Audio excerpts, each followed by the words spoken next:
বঙ্গোপসাগরে ভারতীয় উপকূলরক্ষী বাহিনীর হাতে ১৩ জন বাংলাদেশি মৎস্যজীবী গ্রেপ্তার। আজ আবারও বঙ্গোপসাগরে ভারতীয় উপকূলরক্ষী বাহিনীর হাতে ধরা পড়ল একটি বাংলাদেশি মৎস্যজীবী ট্রলার। ট্রলারটির নাম মায়ের দোয়া, যেখানে মোট ১৩ জন বাংলাদেশি মৎস্যজীবী মাছ ধরছিলেন। ভারতীয় জলসীমানায় অবৈধভাবে মাছ ধরার সময় ট্রলারটিকে আটক করা হয়। উপকূলরক্ষী বাহিনীর সূত্রে জানা গেছে, নিয়মিত টহলের সময় ভারতীয় জলসীমানায় ওই ট্রলারকে দেখতে পেয়ে ট্রলার সহ সকল মৎস্যজীবীকে আটক করে উপকূলরক্ষী বাহিনী।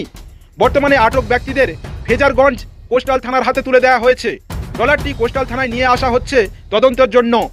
স্থানীয় প্রশাসনের পক্ষ থেকে জানানো হয়েছে, ভারত বাংলাদেশ জলসীমানার সীমানা লঙ্ঘন এবং অবৈধ মৎস্য শিকার সংক্রান্ত আইন অনুযায়ী যথাযথ ব্যবস্থা নেওয়া হবে। আটক মৎস্যজীবীদের পরিচয় যাচাইয়ের প্রক্রিয়া চলছে। তাদের বিরুদ্ধে সংশ্লিষ্ট আইনে মামলা দায়ের হতে পারে বলে জানানো হয়েছে। উপকূলরক্ষী বাহিনীর এক কর্মকর্তা জানান, আমরা নিয়মিত টহল দিচ্ছি এবং দেশের জলসীমানা সুরক্ষা নিশ্চিত করতে সচেষ্ট। যে কোনো অনুপ্রবেশ রোধ করতে কঠোর ব্যবস্থা নেওয়া হবে। এই ঘটনায় উপকূলবর্তী এলাকার মৎস্যজীবীদের মধ্যে আলোড়ন সৃষ্টি হয়েছে। প্রশাসন সতর্কবার্তা দিয়েছে যাতে ভবিষ্যতে কেউ ভারতীয় জলসীমানায় অনুপ্রবেশ না করেন।